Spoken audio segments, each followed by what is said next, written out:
Seja você.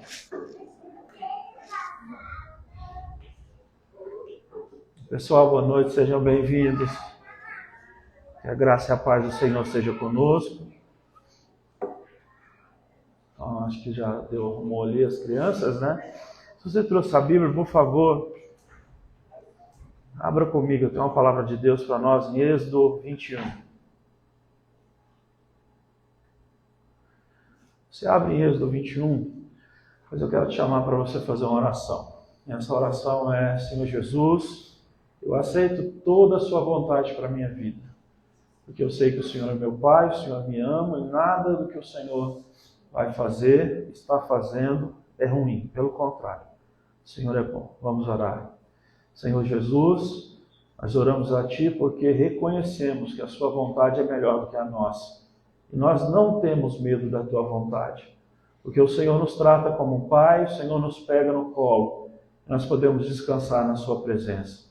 Descansar na Sua presença é de fato dizer: Deus, o Senhor sabe mais do que eu. O Senhor tem propósitos maiores do que os meus. E eu estou na Tua presença não somente para lhe render essa graça. Que seja feita a Sua vontade, Senhor nosso Deus, tanto na terra como já foi feita no céu. O Senhor seja glorificado em toda a Tua vontade que será cumprida nas nossas vidas. Que as nossas mãos não resistam à Tua vontade, que o nosso coração não resista à Tua vontade, porque o Senhor, ó Deus, tem coisas que são, ó Deus, boas para nós. Cuide de cada um de nós, ó Deus, da nossa vida espiritual, das nossas famílias e tudo que tem a ver com a nossa vida. Nós te pedimos o Teu toque, a Tua mão, a Tua assinatura ali. Essa é a nossa oração, em nome de Jesus. Amém. Amém. Vamos ler então Êxodo 21, nós vamos ler só os 11 versículos. Diz assim: são essas as leis que vocês proclamaram ao povo? Se você comprar um escravo hebreu, ele o servirá por 6 anos. Mas no 7º ano ele será liberto, sem precisar pagar nada. Se chegou solteiro, solteiro receberá liberdade. Mas se chegou casado, a sua mulher então irá com ele.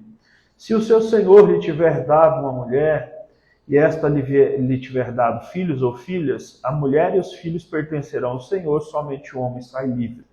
Se, porém, o escravo declarar: eu amo o meu senhor e a minha mulher e os meus filhos, e não quero sair, o seu senhor o levará perante os juízes, terá que levá-lo à porta ou à lateral da porta e furar a sua orelha. Assim ele será um escravo por toda a vida. Se um homem vender a sua filha como escrava, ela não será liberta como os escravos homens. Se ela não agradar ao seu senhor que a escolheu, ela deverá permitir que ela seja resgatada. Não poderá vendê-la a estrangeiros, pois isso seria deslealdade para com ela. Se o seu senhor a escolher para o seu filho, dê a ela os direitos de uma filha. Se o senhor tomar uma segunda mulher para si, não poderá privar a primeira de alimento, de roupas e dos direitos conjugais. Se não lhe garantir essas 3 coisas, ela poderá ir embora sem precisar pagar nada. Ok? Então, a gente tem um texto de mais de 3.000 anos atrás que fala sobre o direito, né, dos escravos. E isso, para a gente entender, é uma coisa muito chocante, né? Porque há 3.000 anos atrás você encontrar um texto que mostra que existe direito para pessoas que são escravas, você não encontra em documento nenhum de nenhuma civilização antiga, nem a chinesa, nem os sumérios, nem nenhuma nação antiga como os cananitas, né? E aqui então, depois dos 10 mandamentos, no capítulo 20, a gente vê o próprio Deus, então, mostrando Moisés, e Moisés, ele escreve este texto, e ele começa dizendo: essas são as leis que você proclamará ao povo, Deus dizendo isso. Essas leis, então, que Deus estava proclamando para o povo com relação à liberdade, com relação à escravidão, é uma coisa para a gente entender da seguinte forma: o que isso tem a ver comigo e com você? Né? É a pergunta que a gente faz a princípio. A gente precisa entender que Deus era o Deus deste povo. Aqui o capítulo 21 está falando sobre quando um judeu vira escravo de outro judeu. Geralmente isso acontecia por causa de dívidas. A pessoa contraía muitas dívidas, ela não conseguia pagar, ela se entregava como escravo. Só que se entregasse como escravo não é essa coisa que a gente tem na cabeça, que a pessoa ela é chicoteada, ela não tem direito nenhum. Não. Tanto que o texto vai dizer que eles têm que se tratar como irmãos. Né? Eles realmente têm que se colocar como irmãos ali, uns dos outros, e tem um prazo para trabalhar. Né? 6 anos esse homem que tem dívidas, ele vai trabalhar para pagar a sua dívida, no 7º ano ele tem que ser solto. Então a gente está falando de uma mentalidade de escravidão que não é essa que a gente imagina quando a gente olha para o Brasil, né? Por exemplo, que os índios eles chegam, tomam a terra, escraviza, bate, depois vêm os africanos e eles vivem aquela coisa. Então a gente não está falando desse mesmo nível de escravidão, até porque a palavra escravo na Bíblia, você vai ver ela muito entrelaçada com a palavra servo. Paulo, por exemplo, quando ele escreve as cartas, ele diz assim, eu sou escravo de Cristo. Em outras versões vai estar assim, eu sou servo de Cristo. Então a palavra servo e escravidão, ela é muito próxima quando a gente encontra nisso. Até porque, já a título de curiosidade, né, o homem que lutou contra a abolição da escravatura, né, no século XVIII, que foi William Wilberforce, que era um britânico, ele era um deputado na época lá do Reino Unido, ele era um cristão, né, protestante, anglicano, ele lutou, né, através da luta dele contra os navios negreiros que chegavam, né, foi através desse homem, então, que houve a quebra disso, né, ele lutou, então, a partir ali de 1820, não existia mais, não saía mais, nem das colônias da Inglaterra, como a África do Sul e as outras, nem da Inglaterra, não saía mais navio com escravos, certo? Esse homem foi o responsável pela abolição da escravatura, William Wilberforce. E a gente tem, por exemplo, outro cristão, que foi um pastor batista, inclusive, que lutou muito contra isso, que morreu, inclusive, batalhando contra todo tipo de preconceito, que foi o Martin Luther King, né? Ele era um pastor batista, ele morreu novo, com 50 e poucos anos, tomou um tiro na cabeça, e ele lutou bastante contra, né, o preconceito que tinha. Na época, num ônibus, os negros tinham que sentar atrás, né, os brancos na frente. Eles não podiam beber água no mesmo bebedor. Tinha bebedor para negro, bebedor para branco. Tudo era separado, né? Então, assim, era um nível de separação muito grande, porque havia, assim, muito preconceito. Por que eu estou dizendo isso? O cristianismo sempre foi contra a escravidão. Mas tem gente que parece que gosta de usar textos bíblicos fora do seu contexto para dizer, os cristãos foram a favor da escravidão. Nós nunca fomos, gente, nunca. Você pode pegar a história, o cristianismo sempre lutou contra a escravidão. Né? O William Wilberforce, ele mesmo, né, ele morreu 3 dias depois em que foi assinada a lei contra a escravidão, que ninguém mais poderia, né, ter um escravo, principalmente um escravo negro, debaixo de si mesmo. Isso em 1823, depois que isso foi assinado, ele morreu 3 dias depois, que ele já estava enfermo, então ele teve o prazer ainda de ver o trabalho das suas mãos, né, sendo concretizado. Então, o cristianismo, né, o judaísmo também sempre foi contra essa questão do preconceito, sempre foi contra, né, o racismo. Então a gente precisa entender isso. Então sempre que alguém vir falar besteira para você, porque Paulo vai dizer assim, lá em Filipenses capítulo 6, fala dos deveres do patrão e do escravo. Né? Aí vai dizer lá que o escravo, né, ele deve tratar o seu patrão bem e deve trabalhar para o seu patrão como se trabalha para Deus. Aí vai dizer, o patrão cuide bem do seu escravo, porque o seu escravo é como seu irmão no Senhor. Ele vai dizer, vocês são irmãos em Cristo. Então como que pode haver, né, algum tipo de violência entre vocês? O apóstolo Paulo, um dia, ele mandou uma carta, porque tinha um homem que ele foi embora e ele chamava Filemon. Tem um livro na Bíblia que chama Filemon, é uma carta pequena. Paulo escreveu essa carta para Onésimo, que era um homem de muita posse, e Filemão tinha ido embora, e Filemão ficou com Paulo. Ele era um cristão, um homem de Deus. Paulo escreveu uma carta para Onésimo e disse: olha, receba Filemão no Senhor, porque ele tem sido de grande ajuda para mim e no Evangelho. E aí escreve a carta e Onésimo vai receber Filemão no Senhor como irmãos. Então você vai ver que na história da fé cristã, nem mesmo no primeiro século, nem mesmo na pena dos apóstolos havia esse tipo de preconceito. Então, eu quero dizer uma coisa: o nosso Deus, ele é sábio, ele é santo, ele é justo. Ele nunca mudou nas coisas que ele fez, tá? Ele é soberano e a gente não precisa ter medo da vontade dele. Foi por isso que eu comecei fazendo essa oração. Algumas pessoas leem alguns textos e elas têm medo de Deus, porque parece que Deus faz essas coisas. Mas eu preciso te lembrar de 1 Coríntios 10, no verso 13, que Deus não vai colocar sobre nós nenhuma tentação que não seja humana. Mas em tudo Ele vai nos permitir que quando vier uma tentação, Ele vai dar o escape.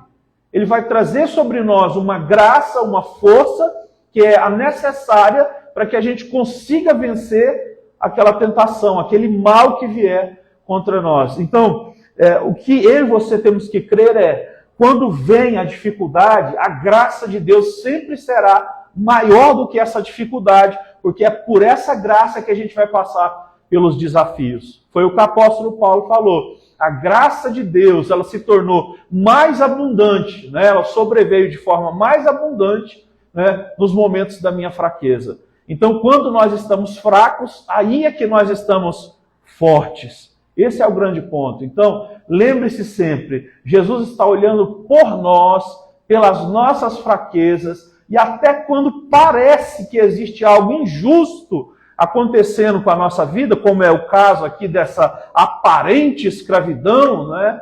Pode ter certeza, Ele está cuidando de cada detalhe, Ele não perdeu a mão em nada. Deus é soberano, Deus continua fazendo as coisas certinhas, Deus tem os pontos no lugar certo, as vírgulas no lugar certo, os acentos no lugar certo. Deus sabe a hora de parar, Deus sabe a hora de continuar escrevendo, Deus sabe a hora de não fazer nada, Deus sabe a hora de fazer intensamente, Deus sabe a hora de fazer o nosso coração sentir a presença dEle, Ele sabe a hora de fazer o nosso coração ficar quietinho, não sentir nada, mas continuar acreditando.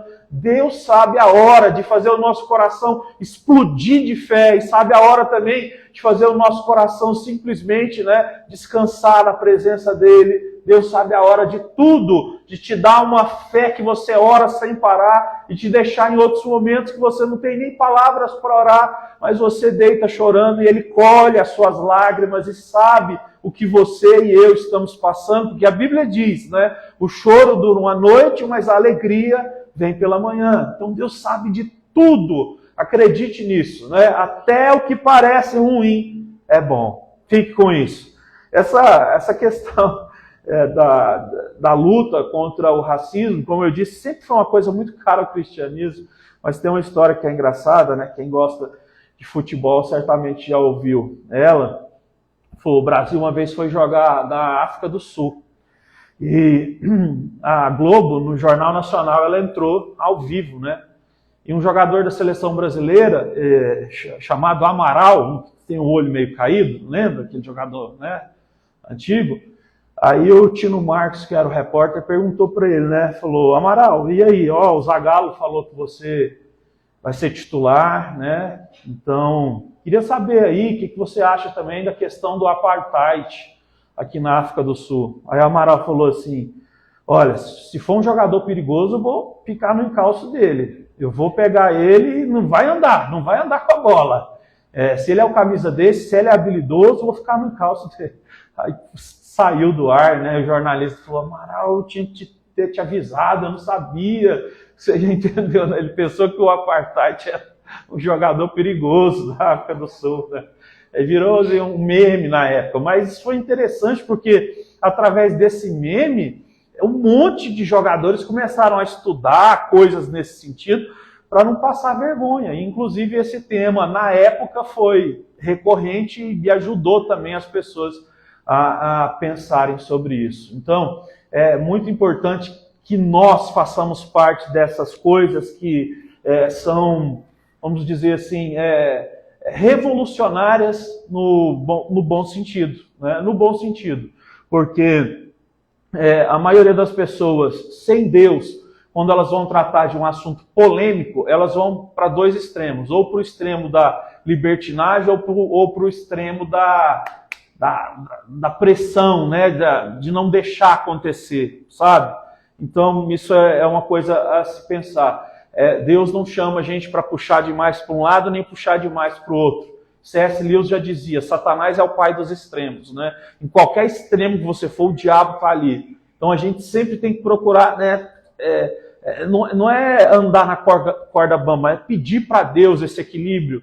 Ontem mesmo eu coloquei ali, eu escrevi um livro que se chama Teologia e Fervor. Por quê? Porque a gente tem que estudar a Bíblia, mas a gente não pode perder o fervor da oração, né? Tem gente que ora muito, mas não lê. Tem gente que lê muito, mas não ora. Então a gente precisa de Deus para que essas duas coisas caminhem juntas. Jesus disse, cresce na graça, mas cresce também no conhecimento, né? Então precisa ter essas duas coisas na minha vida espiritual, na sua, na igreja de forma geral. É isso que faz a gente crescer em Deus, né? Então assim, isso é maravilhoso. Entender que a gente precisa andar dessa forma é maravilhoso. Então, veja bem, o texto vai dizer que se um escravo hebreu fosse comprado, ele serviria 6 anos, mas no 7º ele seria liberto. Isso aqui é óbvio, como eu já disse, é uma história literal, foi o que aconteceu depois que o povo saiu do Egito, né? E eles tinham que seguir essa lei. Mas eu quero trazer para o nosso dia a dia, o que significa servir 6 dias e ficar descansando no 7º ano, ser livre? É isso, gente, sabe? Às vezes nessa vida a gente paga um preço alto pelos pecados que a gente cometeu, sabe? E mesmo quando a gente conhece a Jesus, e Jesus vai lá e perdoa os nossos pecados, às vezes as consequências ficam. E às vezes essas consequências são tão pesadas que as pessoas acham que não vão conseguir seguir Jesus. E essa palavra vem justamente para dizer o contrário, para dizer, olha, as consequências elas tiveram, mas elas duram só até certo ponto, porque o Senhor Deus ele tem escape para você. Ele tem o quê? O 7º ano em que você vai ficar livre, liberado, entendeu? Então existem pessoas que sofrem muito por causa de coisas que já passaram, mas o nosso Deus ele é bondoso, generoso, perdoador, e eu quero que você se lembre disso, porque eu tenho percebido, quando eu vou orar e quando eu vou conversar com as pessoas, que as pessoas estão com dificuldade de acreditar que Deus as perdoa. Hoje em dia está tendo muito isso, porque a gente tem um relacionamento com Deus às vezes um pouco distante. E aí às vezes a gente falha, e quando a gente vai entrar em oração, parece que a gente só vai diante de Deus quando a gente precisa de alguma coisa, né? É tipo aquela criança, né? Que só vai até os pais quando quer dinheiro, quando quer que compra pirulito, presente, né? Mas quer viver para fora. E a gente fica então com esse sentimento, eu não busco a Deus e agora eu tenho que pedir perdão, eu sou um hipócrita. Às vezes a gente fica com isso na cabeça, sabe? Mas eu preciso te dizer que a Bíblia diz que todo aquele que confessa o seu pecado e o abandona, Jesus Cristo limpa com sangue, purifica o coração. Você está livre. E aí João vai dizer, 1 João 3,20, ele vai dizer assim, se o seu coração continuar te acusando, lembra, Deus é maior do que o seu coração. Então, ainda que o seu coração fique te apontando, Deus é maior do que o seu coração. Você pode confiar nele, você pode ficar na presença dele. Então, eu digo isso porque às vezes a gente passa por muitas coisas e a gente fica, Senhor, será que é por causa do pecado aqui, ali? Não. O texto do verso 3 diz assim, se chegou o solteiro receberá liberdade. Mas se chegou o casado, sua mulher irá embora com ele. O nosso Deus, olha para você ver. Gente, você imagina um texto escrito há 3.000 anos atrás, que o legislador diz assim, olha, você não tem como pagar suas dívidas, você se colocou como escravo junto com a sua esposa, né? Mas tem uma coisa, quando a gente for liberar você e sua esposa vão ser liberados. A gente não está falando de escravidão, você concorda comigo? Não nessa escravidão que está na nossa mente, que a gente aprendeu assistindo Escravizaura, ou aprendendo no ensino médio, né, com relação a como era a escravidão aqui no Brasil. Não é isso.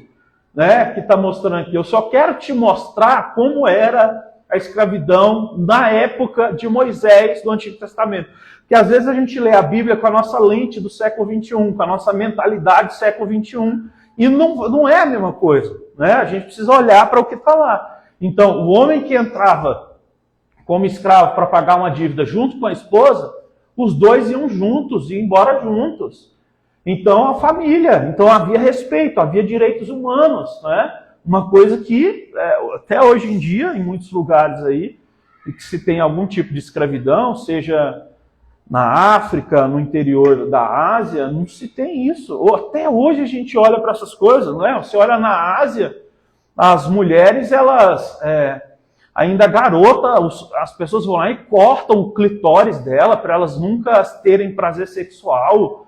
Assim, coisas assim absurdas que você não encontra nem em texto de 3 mil anos atrás, sabe? Então, a gente realmente está falando de um texto, a gente realmente tem um texto na nossa mão que é libertador, sabe? É para você pegar a Bíblia e falar assim, isso aqui é um tesouro, isso aqui realmente é uma riqueza sem tamanho, não dá para medir isso aqui. Verso 4 diz, se o Senhor lhe tiver dado uma mulher, e esta lhe tiver dado filhos ou filhas, a mulher e os filhos pertencerão ao Senhor, somente o homem sairá. Então ele está dizendo o seguinte, se o homem está lá, trabalhando lá, e lá o senhor dele, o patrão dele, dá a ele uma mulher, nesse caso tem filhos, aí ele vai dizer, vocês estão em posição diferente, você sai, mas existe uma forma dela se resgatar junto com os filhos, que é trabalhando 6 anos e no 7º se descartar. Tudo isso aqui que eu estou falando é para a gente chegar no ponto central, que é o verso de número 6 e 7, que vai falar sobre um escravo. Olha, verso 6. O seu senhor o levará perante os juízes, terá que levá-lo à porta ou lateral para furar a sua orelha, assim ele será o seu escravo para a vida toda. Se você olhar os versos 4, 5 e 6, diz que chegava no fim dos 6 anos e muita gente não queria ir embora. Eles não queriam deixar de ser escravos. E aí existia então essa lei que chamava o escravo da orelha furada. O que é isso? O cara não quer ir embora, ele se sente tão bem tratado, a vida dele é tão boa ali debaixo daquele homem, de um homem rico, e ele é um servo, ele é um empregado, que ele quer ficar. E aí tem que levar ele diante do juiz, ele diz, eu quero ficar. E aí eles pegam então a orelha desse homem, colocam no batente de uma porta e a orelha se fura. Isso aqui é uma representação muito forte da nossa vida com Jesus pela fé. Jesus nos chama, Ele é que nos escolheu. Depois que Ele nos escolheu, nós escolhemos a Ele, ficar na presença dEle. E aí o que acontece? Quando a gente escolhe ficar na presença de Jesus, vão chegar momentos em que nós vamos ter essa liberdade de escolher. E aí, você quer voltar a viver em outros caminhos? Nós temos liberdade. A Bíblia diz que foi para a liberdade que Cristo nos libertou. Nós temos a oportunidade de fazer o que nós queremos. Deus, ele não nos controla como robôs, não é? Então, a nossa vida espiritual é baseada nisso aqui. É como se nós fôssemos o quê? Esses escravos colocados diante de Deus. Ele nos convocou. A gente vai e começa a servi-lo. E quando a gente começa a servi-lo, a gente vê que é tão bom viver essa vida que a gente não quer ir embora mais. Então servir a Jesus já não é mais aquela coisa, eu tenho que parar de fazer isso. Eu tenho que seguir essas regras. Agora eu não posso fazer isso, aquilo outro. A gente entende que não é isso. A gente entende que nós estamos livres, porque na verdade nós somos como escravos da orelha furada, nós trabalhamos para o Senhor e vimos que Ele é melhor para nós do que qualquer tipo de outra coisa que a gente for fazer com a nossa vida. Entendeu? O que é que você pode fazer com a sua vida que é melhor do que seguir Jesus? Um dia Jesus estava pregando e ele virou para trás e disse assim, vocês estão me seguindo só por causa do pão e do peixe que eu multipliquei, né? Tinha uma multidão atrás dele. João capítulo 6. Aí Jesus disse assim, mas vocês precisam entender que vão ter que comer do meu corpo e beber do meu sangue. Aí o povo disse, mas que conversa louca é essa, cara? Que pregação de comer corpo e sangue? Tô fora, lá todo mundo largou. Aí Jesus virou para os discípulos, para os 12. E aí, querem ir embora? Aí Pedro disse assim, para onde iremos nós, Senhor? Se só o Senhor tem palavra de vida eterna. Se eu e você estamos livres para fazer o que nós queremos, nós estamos aqui hoje na igreja por quê? Porque nós somos escravos da orelha furada. A gente poderia estar em outro lugar, fazendo o que a gente quer. Amanhã é feriado, mas a gente o quê? A gente ama a Jesus, não porque Ele nos obriga, mas porque Ele é maravilhoso. Ele é o nosso Pai. Ele cuida da gente quando a gente está dormindo. A Bíblia diz que quando a gente está sem sono, Deus nos dá até o sono. Ele diz que quando a gente está trabalhando e chega a hora de descansar e a gente fica preocupado, Ele trabalha por nós enquanto a gente está descansando. Ele diz, não fiquem preocupados com coisa alguma, porque eu vou cuidar de vocês, vou dar para vocês o que vocês precisam. Esse Deus que a gente serve, Ele é muito maravilhoso, gente, mas é muito, sabe? Eu estou aqui para trazer essa mensagem hoje para te dizer, fique em paz mesmo. Porque Jesus, Ele é muito bom, mas muito bom mesmo, sabe? Não é uma história inventada, não é história de carochinha, não é conto para deixar a nossa alma mais aliviada. Jesus está vivo e Ele é bom e Ele está cuidando de cada detalhe. Por favor, incline a sua cabeça só um pouquinho. Eu não vou encerrar agora mesmo. Mas pense em Jesus. Pense em Jesus como seu Pai, como seu cuidador. Pense em Jesus como aquele que tem a maior capacidade de te encorajar, de te consolar. Mais do que qualquer um, Ele conhece o seu coração. Mais do que o seu próprio marido, a sua esposa, os seus filhos, os seus pais. Jesus nos conhece mais ainda. Descanse nos braços de Jesus. Ele nos chamou dessa forma. A gente trabalhar para Ele, mas a gente não quer ir embora. Senhor Jesus, nós não queremos ir embora. Nós não queremos andar em porta larga nenhuma. Nós queremos ficar na porta estreita. Senhor Jesus, ajuda para que a angústia saia do nosso peito, para que a ansiedade, ó Deus, os terrores, a preocupação saia do nosso peito, porque o Senhor está cuidando de tudo. Enquanto a gente está aqui, o Espírito Santo está visitando tudo que nós temos orado. O Senhor, ó Deus, está em todos os lugares. Ó Deus, eu sei que aonde a nossa mão não pode chegar, a sua pode, Jesus. A sua pode, nós podemos descansar nisso. Nós podemos descansar na certeza de que o começo e o final é do Senhor. O Senhor é o alfa, a primeira letra do alfabeto grego, e o ômega, a última letra. O Senhor é o princípio e também é o fim. Sua palavra diz que o Senhor é aquele que abriu as janelas dos céus, as portas dos céus, para que assim o Senhor entrasse. E o Senhor também diz que a chave da morte e do inferno está na tua mão, porque Satanás foi vencido quando o Senhor morreu naquela cruz e ressuscitou.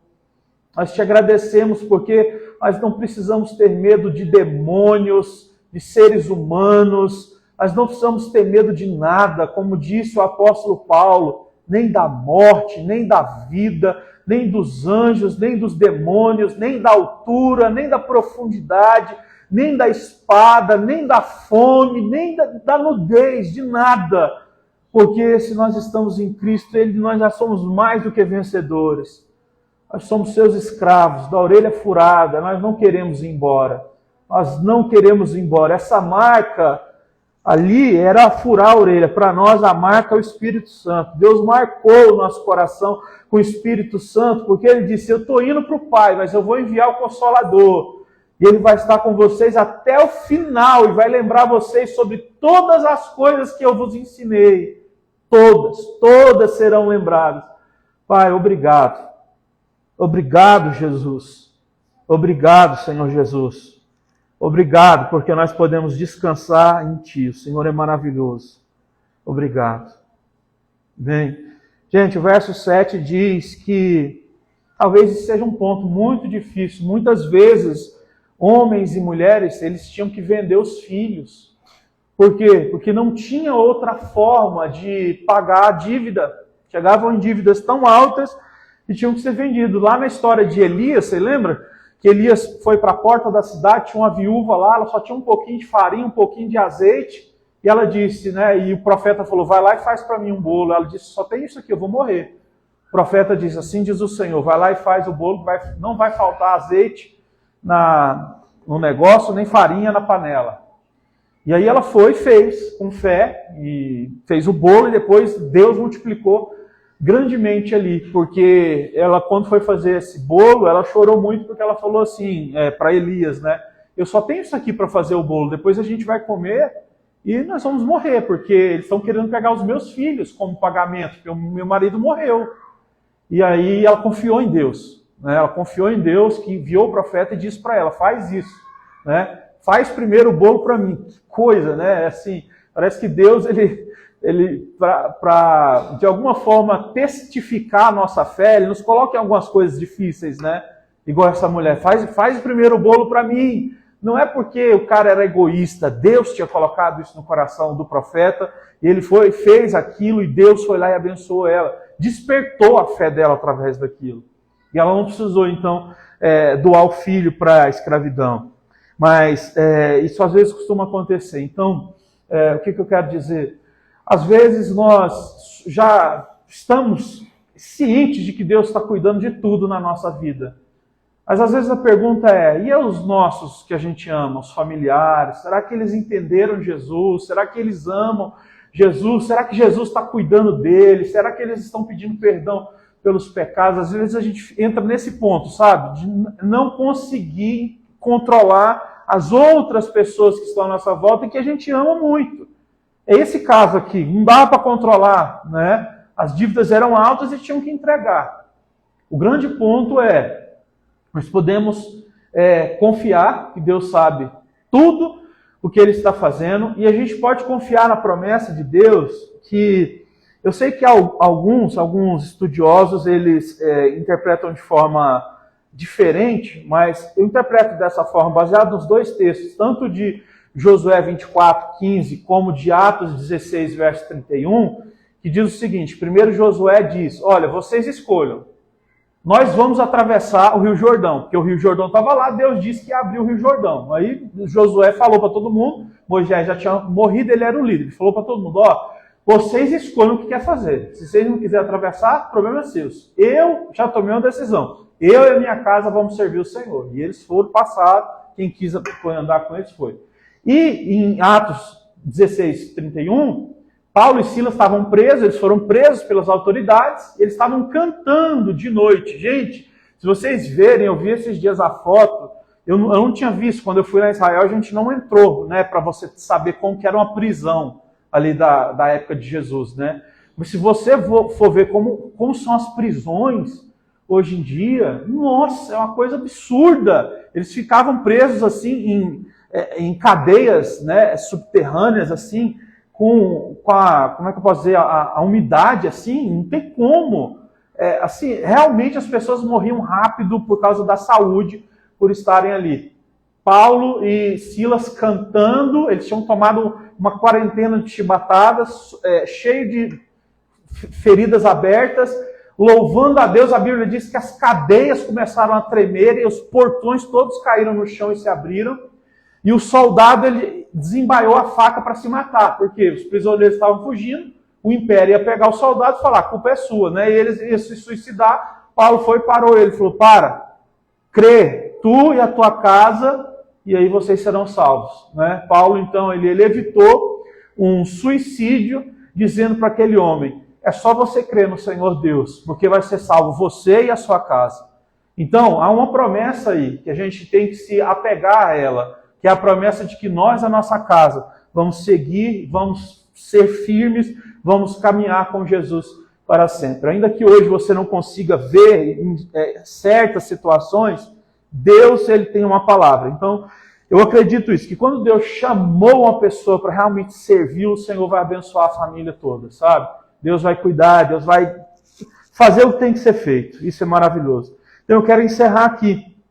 O verso número 11 diz, se não lhe garantir essas três coisas, ela poderá ir embora sem precisar pagar nada. Então, aqui está falando sobre a segunda mulher, verso 10. Se o Senhor tomar uma segunda mulher para si, não poderá privar a primeira de alimento, de roupas e dos direitos conjugais.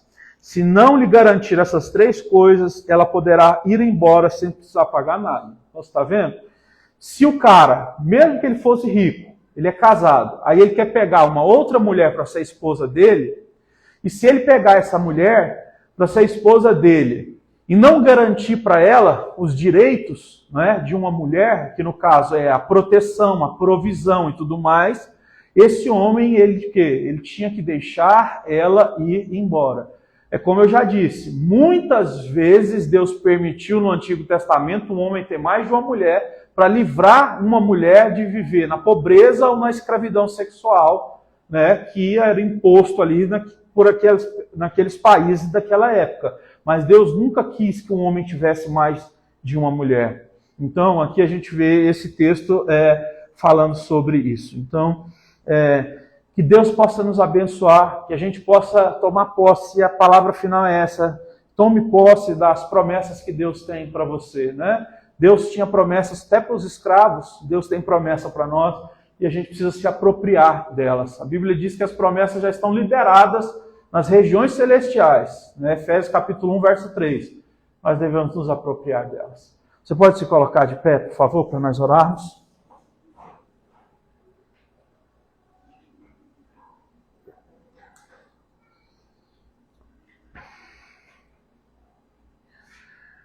Vamos orar. Senhor nosso Deus, muito obrigado por estarmos aqui. Senhor Deus, eu te peço que seja feita a tua vontade aqui na terra como já foi feita no céu. Quero pedir que o Senhor nos dê essa graça e nos ensine a nos apropriar daquilo que o Senhor já liberou ao nosso respeito, as promessas do Senhor, as promessas celestiais. Deus, traz ao nosso coração e à nossa mente toda a graça, Deus, magnífica da parte do Senhor. Muito obrigado, Senhor Deus, pelo privilégio de estarmos nas tuas mãos. Porque se nós estivéssemos nas mãos de qualquer outra pessoa, criatura que existe no mundo e no universo, nós estaríamos maus. Mas obrigado porque nós devemos tudo da nossa vida ao Senhor, sabendo que se o Senhor não tivesse estado conosco, nós teríamos já caído e já sido derrotados muitas vezes ao longo da nossa vida. Mas nós estamos de pé porque o Senhor nos sustenta. Muito, mas muito obrigado, Jesus. Essa é a oração que nós fazemos. Que o Senhor continue nos ajudando a crer na tua fidelidade, no teu poder, na tua majestade, porque o Senhor é santo. Recebe, ó Deus, as nossas orações. Aceita o nosso cântico agora a ti, final, para a glória do teu nome. Muito obrigado, em nome de Jesus. Amém e amém. Amém. Vamos cantar uma música?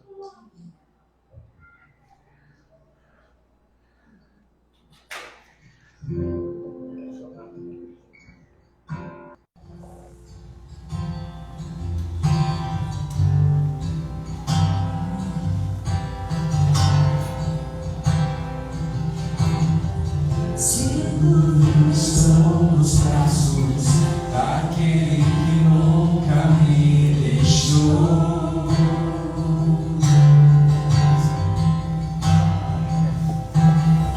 Seu amor perfeito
recai tua graça.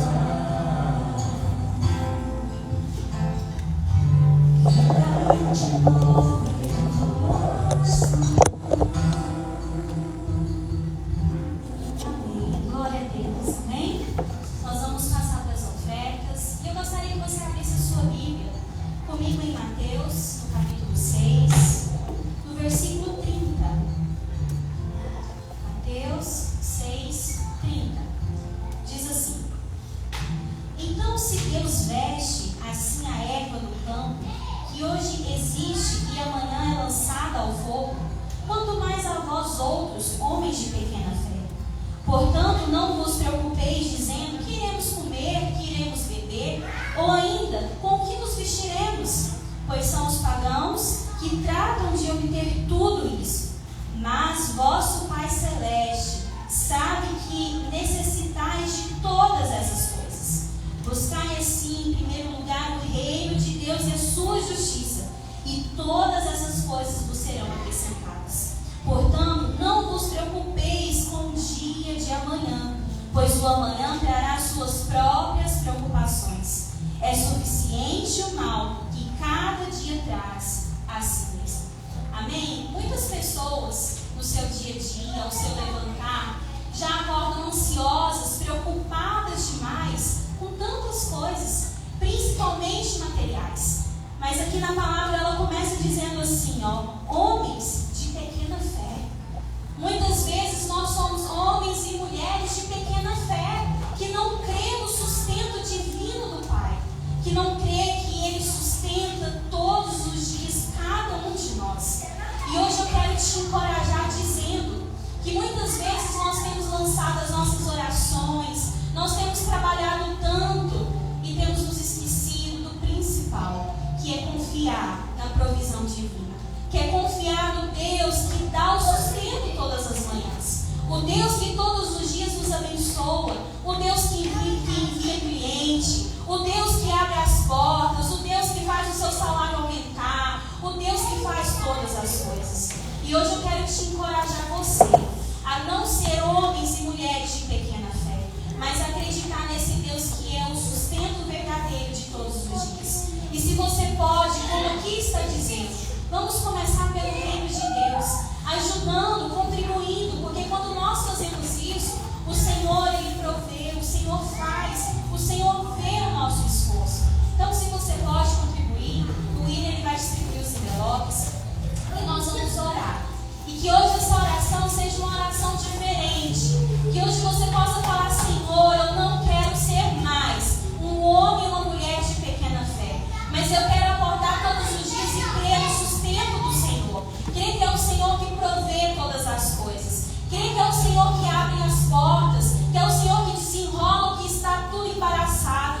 E nós vamos orar. E Deus que está aqui presente, Ele vai ouvir as nossas orações. Amém? Vamos colocar de pé? Vamos fazer essa oração? Se você pode, coloque na presença do Senhor agora a sua vida financeira, o seu trabalho. Coloque na presença do Senhor. Diga a Ele tudo aquilo que muitas vezes tem abatido, tem te trago preocupações, porque Ele é o Deus que nos sustenta. Pai, nós estamos aqui nesta noite. Deus, nós queremos entregar as nossas ofertas, as nossas contribuições ao Senhor. Porque cremos, ó Pai, que quando estamos fazendo isso com alegria, com gratidão, o Senhor vê. Ó Deus, é o Senhor que provê todas as coisas. É o Senhor, ó Deus, que manda até o nosso caminho, ó Pai, o que nós verdadeiramente precisamos. É o Senhor que dá o alimento. É o Senhor, ó Deus, que dá as roupas que vestimos. Ó Deus, é o Senhor que cuida de cada detalhe.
ajudou, Senhor. Te louvamos em nome de Jesus. Amém. Glória a Deus. Amém? Se você pode.